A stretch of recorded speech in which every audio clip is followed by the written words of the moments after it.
Ignore the FBR's digital system and it could cost businesses up to 50 lakh rupees.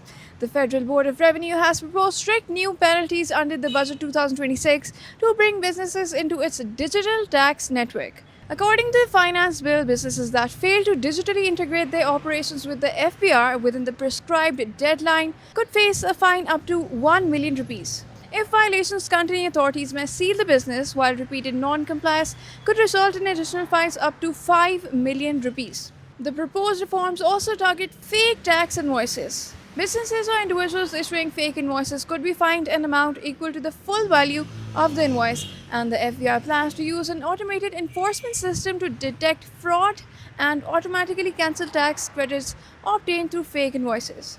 Authorities are also considering making public the names of those involved in fake invoicing. Under the proposals, any differences between input tax and output tax could attract a 20% penalty. Buyers purchasing goods from suppliers issuing fake invoices may also face legal and financial consequences. And if wrongly claimed tax credits are not returned within 60 days, taxpayer could be charged an additional 20% penalty.